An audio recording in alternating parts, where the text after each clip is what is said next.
샬롬, 사랑하는 성도 여러분, 반갑습니다. 가을을 재촉하는 바람이 아침과 저녁으로 상쾌하게 불어오는 계절입니다. 다소 쌀쌀하게 느껴지는 그런 계절의 변화가 있죠. 계절은 변해도 여전히 지속되고 있는 코로나의 영향 속에서 하나님께서 모든 성도님들 가정 지켜주시고 참된 목자장이 되어주시는, 그리고 인도하여 주시는 하나님의 은혜가 가득하시기를 간절히 소망합니다. 이 시간 성경 통독으로 우리가 또 나누게 되었는데요. 이번 주간에는 다가오는 시작되는 주간은 에스겔 44장부터 호세아 7장까지의 말씀을 우리 함께 읽도록 하겠습니다. 에스겔 44장에서 48장까지는 예루살렘의 회복을 말씀합니다. 바벨론 포로에서 끌려온 유대인들이 무너진 예루살렘 성벽과 성전을 바라보면서 하나님께서 자신들을 버리신 것이 아닐까 하는 질문에서 시작되었죠, 에스겔서가. 그런데 43장에서는 하나님의 영광이 새로운 성전으로 다시 돌아오는 환상을 통해서 회복을 말씀하신 하나님께서 44장에서는 회복된 이스라엘이 새로운 성전에서 지켜야 할 어떤 규례들을 소개하고 있습니다. 특징적인 것은 오직 사독 계열의 제사장만이 하나님을 섬기는데 제약이 없다라고 얘기하면서, 그 이유는 바벨론 포로로 잡혀오기 전 이스라엘이 가장 타락했던 그 시기에도 사독 계열의 제사장들은 하나님의 말씀을 지키기 위해 노력했었기 때문이다라고 이야기하죠. 우리가 주목해 보아야 하는 것은 하나님은 언제 어디서나 어떠한 시기에서든 하나님을 섬기며 살아가는 백성들을 귀하게 여기심을 우리는 44장 말씀을 통해서 엿볼 수 있습니다. 45장은 거룩한 구역을 나누는 일과 관련돼 말씀하십니다. 회복된 이스라엘은 하나님의 성전을 중심에 두고 그 성전을 중심으로 제사장과 왕 그리고 일반 백성들의 거주지가 결정된다라는 거죠. 이것은 새롭게 들어가게 될 약속의 땅에서, 회복된 그 약속의 땅에서 하나님 중심의 삶을 살아갈 것을 요청하며, 하나님의 선택된 백성은 시간과 물질을 하나님의 영광을 위해서 사용해야 함을 강조하면서 말씀하고 있음을 보게 됩니다. 46장은 성전 예배가 회복된 모습을 환상으로 보여줍니다. 장차 이스라엘이 성전뿐만 아니라 성전도 회복되지만 성전뿐만 아니라 예배도 회복하게 된다는 것을 소망하게 한다라는 거죠. 흠없는 제물을 바치고 매일 아침 하나님께 드려야 합니다. 가장 좋은 예배를 드리기 위해서 자신들의 일상을 거룩하게 살면서 경건의 시간을 정해서 하나님과 1:1 만남을 가지는 그러한 은혜가 있어야 됨을 성전 예배와 회복된 환상을 통해서 46장 말씀을 통해서 보여주고 있습니다. 47장은 새 성전에서 흘러나오는 물에 관한 환상입니다. 구약에는 성막과 또한 성전에서는 물두멍이라고 하는 물을 담는 그릇이 있었죠. 제사장이 제사를 집례하는 모든 과정 속에서 제사장의 정결함을 위한 도구였습니다. 에스겔서의 새롭게 된 성전, 하나님의 영광이 회복된 새 성전에서는 이전 성전과 비교할 수 없는 많은 물의 양이 쏟아졌어요. 성전에서 쏟아지는 물이 얼마나 많았던지, 사람이 서 있는데 그 사람이 무릎까지 또 허리까지, 나중에는 건너지 못할 정도의 강이 되는 그러한 물이 성전으로부터 흘러나오게 되는 것입니다. 이 물은 강처럼 흘러넘쳐서 온 이스라엘을 새롭게 회복하는 은총을 베푼다라는 겁니다. 어쩌면 이 물은 우리를 새롭게 하시는 예수 그리스도를, 우리에게 새로운 삶을 허락하시는 예수 그리스도를 상징한다라고 할 수 있을 거예요. 또한 예수 그리스도가 부활하고 승천하신 이후에 우리에게 보내주신 물로서 또 불로서 임하신 성령 하나님을 의미합니다. 성전에서 흘러나온 이 물이 온 세상으로 흘러가 생명을 살린 것처럼 지금도 예수님께서 보내신 성령의 역사로 말미암아 온 세상에 생명의 역사가 일어나게 되는 것이죠. 48장은 12지파에게 다시 땅을 분배하는 환상입니다. 여호수아 때의 땅 분배와 다른 것은 요단 동편에 땅을 분배받은 지파가 없다라는 거예요. 약속의 땅의 정중앙에는 하나님의 하나의 성전만이 있습니다. 타락된 남유다와 북이스라엘 시대는 성전이 여러 곳곳에 있었고 심지어 산당을 막 지었죠. 하나님이 그곳에 계신다라는 여호와 삼마의 복을 허락하십니다. 약속의 땅의 가장 중앙에 하나의 성전이 있을 때 하나님은 그 한 곳에 여호와 삼마, 내가 거기에 있겠다, 내가 너희와 함께 하겠다라는 여호와 삼마의 복을 허락하신다라는 겁니다. 여호와께서 거기에 계신다라는 뜻으로서 하나님께서 자기의 백성을 영원히 떠나지 아니하실 것을 보증하는 하나님의 또 하나의 이름입니다. 보증하시는 그 이름인 거죠. 이렇게 에스겔서는 말씀이 끝났습니다. 이제 우리가 다니엘서를 함께 볼 텐데요. 다니엘서는 하나님의 왕적인 주권과 그 하나님의 역사가 이스라엘 택한 민족의 역사뿐만 아니라 모든 나라의 그 역사 가운데 어떻게 일하셨는지를 보여주고 있어요. 하나님은 다니엘서를 통해서 택하신 자기의 백성을 향한 하나님의 구원 계획을 성취하시기 위해서 열강의 군주들과 다니엘이 섬긴 4명의 군주들과 그 열강의 역사와 또 모든 자연 만물의 힘들, 자연 만물 가운데 역사하셨던 그 하나님의 그 주님의 주권적인 능력으로 어떻게 이것을 다스리고 계시는지를 이 다니엘서를 통해서 보여주고 있습니다. 1장은 왕의 음식과 포도주를 거절한 다니엘과 새 친구에 관한 이야기죠. 다니엘과 새 친구는 이방 왕의 호화로운 식사를 피함으로 하나님의 백성이라는 정체성을 지키려고 했습니다.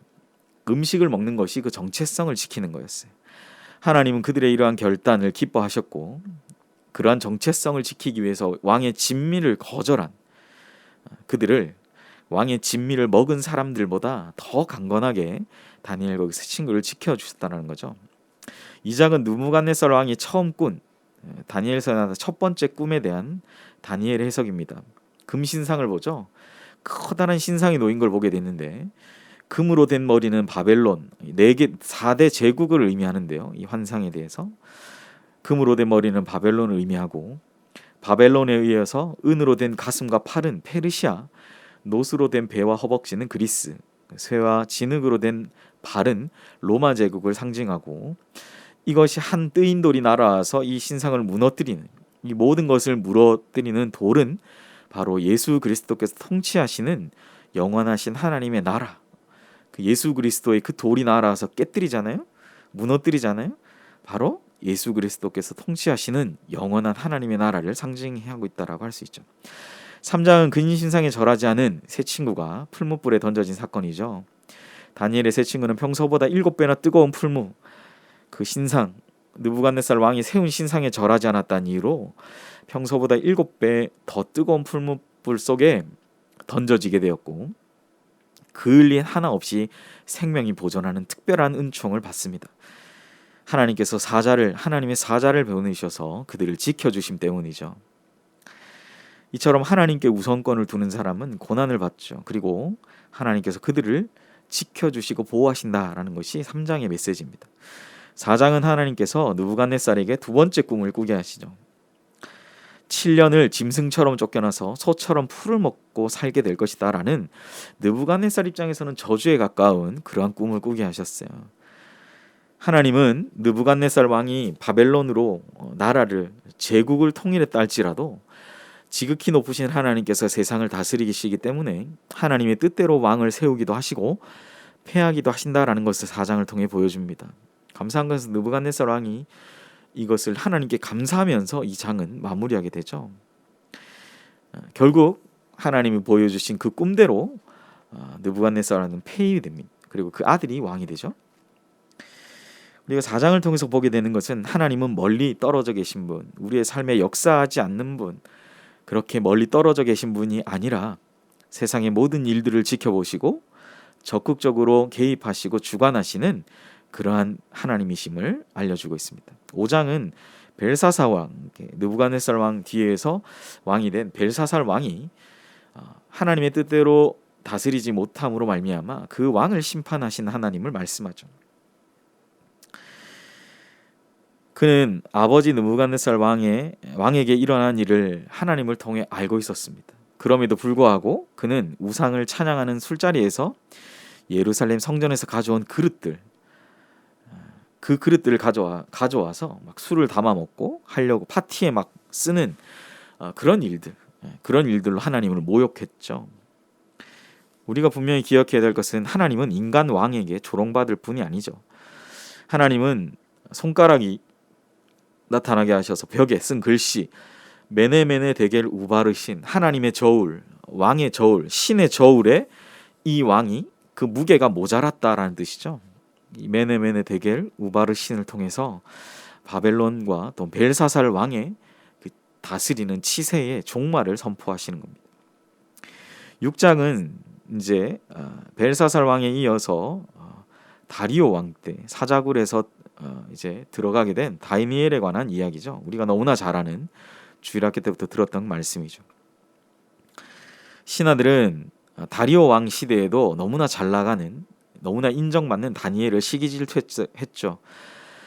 그래서 다리오 왕에게 한 가지 제안을 합니다. 다리오 왕 외에 어떤 신에게라도 기도하면 사자굴에 던지자라는 신하들의 제안, 그것이 금지된 명령, 금령이 되어서 선포된 상황이었습니다.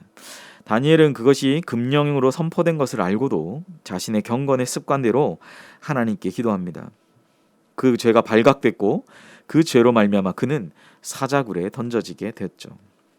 다니엘은 사자굴에 들어가게 될지라도 하나님께서 그리 아니하실지라도 하나님께서 나를 지켜주실 것이다.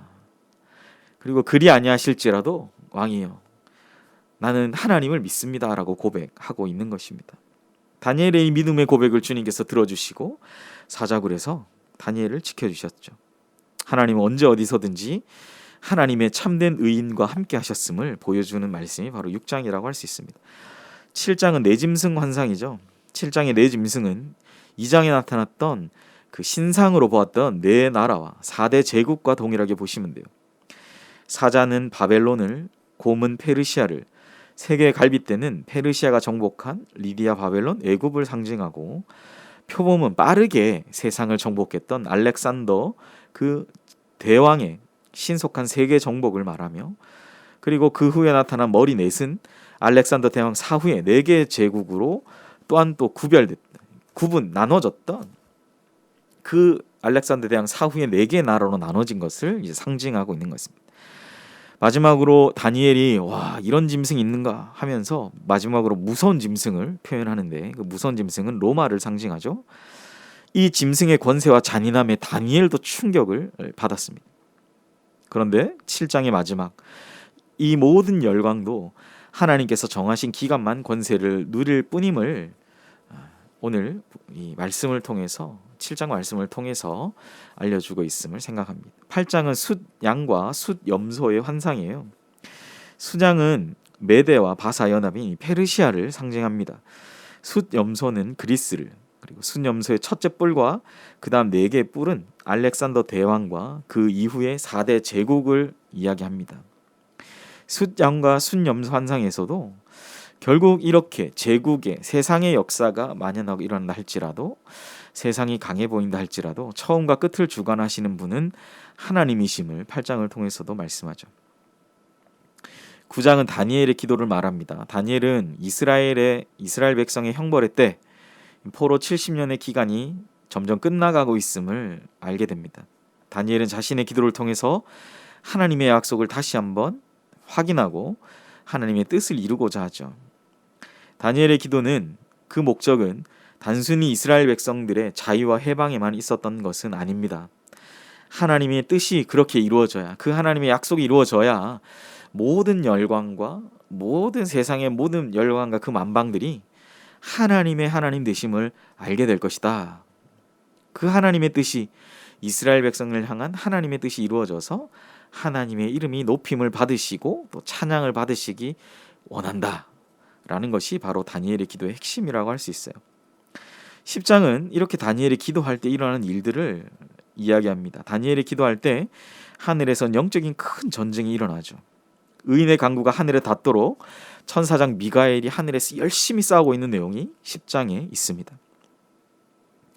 바사 왕국의 군주로 상징되는 악한, 이 세상을 장악하는 악한 영들이 계속 지속적으로 다니엘의 기도가 올라가지 못하도록 방해하고 막아서지만, 그러한 세상의 방해도, 그러한 악한 영들이 방해도 결코 하나님의 뜻을 저지할 수 없음을 10장은 알려주죠. 11장은 다니엘이 북방 왕과 남방 왕이 싸우는 환상을 봅니다. 환상을 통해 강대국의 흥망성쇠를 또한 보여줍니다. 남방 왕인 프톨레마이오스 왕조는, 이제 프톨레마이오스는 이 알렉산더 대왕 이후에 나타난 4대 제국 중에 하나예요.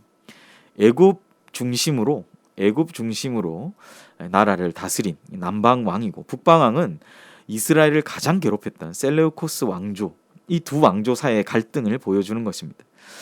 프톨레마이오스 왕조는 뭐 이스라엘과는 크게 그렇게 상관은 없는데, 이 셀레우코스 왕조는 그 북방 왕이었던 셀레우코스 왕조의 안티오코스 4세는 쿠데타로 나라를 얻었고 애굽을 침략하고 전쟁을 끝나고 돌아오는 길에 이스라엘에 씻을 수 없는 이 상처를 안기게 됐죠. 이스라엘에 그들이 머물며 이스라엘 백성 안에 거의 있던 8만 명의 남녀와 어린아이를 죽이고 성전을 약탈합니다.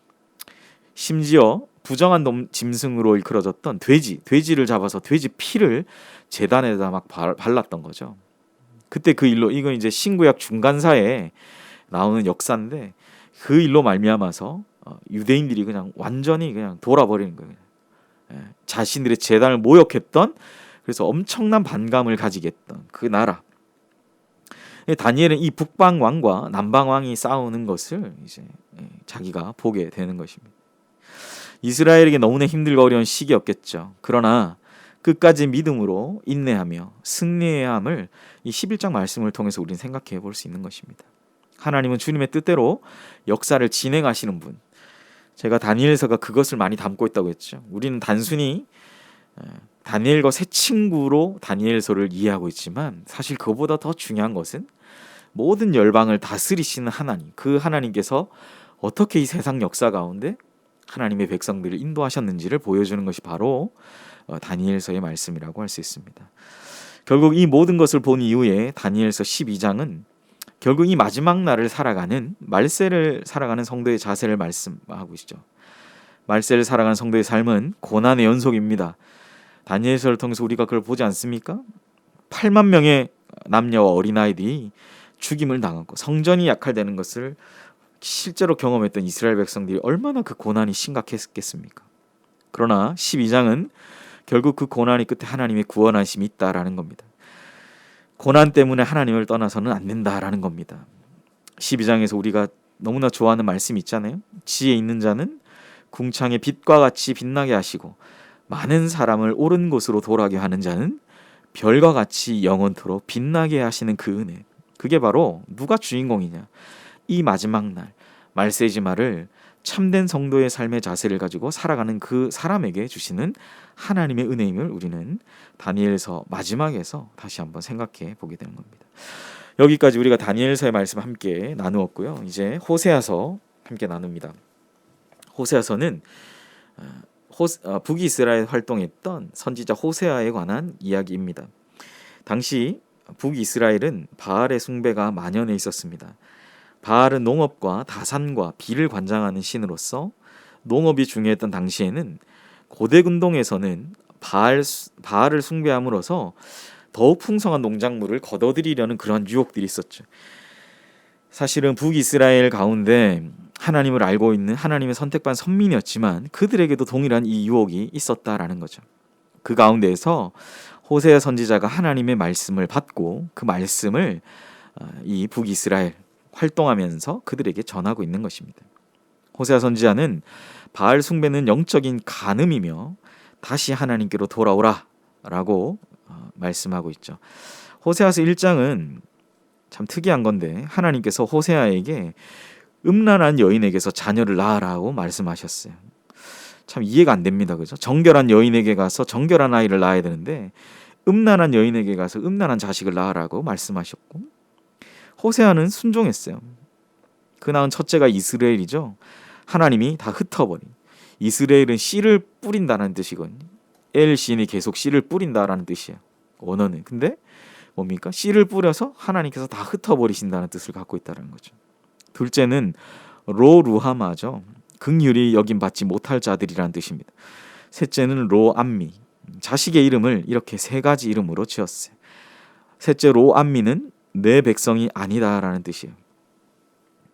호세아 아이들의 이름이 보여주는 것은 하나님께서 북이스라엘을 철저히 심판하실 것이다.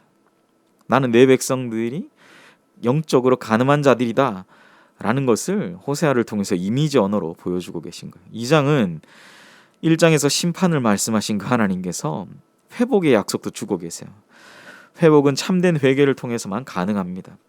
죄를 숨기거나 감추지 말고 그 죄를 제거하라 라고 2장에서 말씀하죠. 수많은 죄를 지어도 다시 하나님께로 돌아가면 하나님은 이전의 관계로 회복시켜 주십니다. 어떻게요? 죄를 제거할 때, 회개하고 제거할 때 회복이 있다라는 거예요. 3장은 하나님께서 다른 남자에게로 가버린 이 고멜, 이 음란한 여인, 호세아가 결혼한 음란한 여인인 고멜을 다시 사랑하라, 다시 그를 데리고 오라라는 말씀으로부터 시작해요. 이것은 하나님께서 여전히 바알을 사랑하는 이스라엘 백성들을 다시 사시기를 원하시는, 다시 사랑하신다는 그 사실을 보여줍니다. 호세아가 고멜을 다시 데려오기 위해서 은 15개와 보리 한 호멜 반을 값을 지불한 것처럼 하나님께서 우리를 죄에서 구원하시기 위해서 값을 치르신다는 거죠.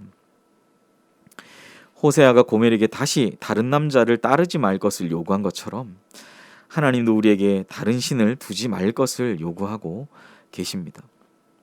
우리에게 예수 그리스도를 보내주셔서 그 예수 그리스도로 핏값으로 지불하시고 다시는 너희가 다른 신을 너희 마음에 두지 말고 우리의 진정한 주인은 바로 하나님이심을 기억하라 라는 내용이 바로 3장이라고 할 수 있죠. 4장은 이러한 사랑을 베풀었음에도 불구하고 여전히 바알을 숭배하는 그 이스라엘 백성과 논쟁하시는 하나님의 모습으로 시작합니다. 본문의 논쟁이라는 단어는 분쟁이나 소송이라는 히브리어 원어의 원래 뜻이 더 가깝습니다. 논쟁이란 말보다 분쟁이나 소송, 하나님 입장에서는 이스라엘 백성을 하나님이 고소하시는 거예요. 하나님은 북이스라엘 백성들을 고소하시는 거죠. 하나님의 백성이라면 마땅히 하나님을 아는 지식과 하나님을 향한 신실함과 또 하나님을 향한 그 사랑이 있어야 하는데 이스라엘 백성들에겐 그것을 전혀 찾아볼 수가 없기 때문입니다. 오히려 우상을, 바알을 겸하여 숭배하는 아주 흉악한 일을 행하고 있는 겁니다. 백성들은 하나님의 백성이라는 타이틀을 가지고 또한 바알을 숭배하며 죄를 짓기를 의도적으로 원했습니다. 나아가서 선지자와 제사장들이 앞장서서 죄를 지었습니다. 하나님은 그러했던 이스라엘 백성들을 지도자들이 먼저 나서서 그 백성들을 유혹하고 하는 것을 고소하고 이스라엘 백성들을 고소하고 계신 것이죠. 5장은 4장에 이어서 그 지도자들, 선지자와 제사장들 또한 왕족들을 책망하세요. 먼저 지도자들을 먼저 책망하시죠. 제사장과 왕족입니다. 지도자들의 범죄가 온 이스라엘을 죄로 물들이는 역할을 했다라는 거예요. 지도자들은 죄를 회개하지도 않고 더욱더 교만해져 갔습니다.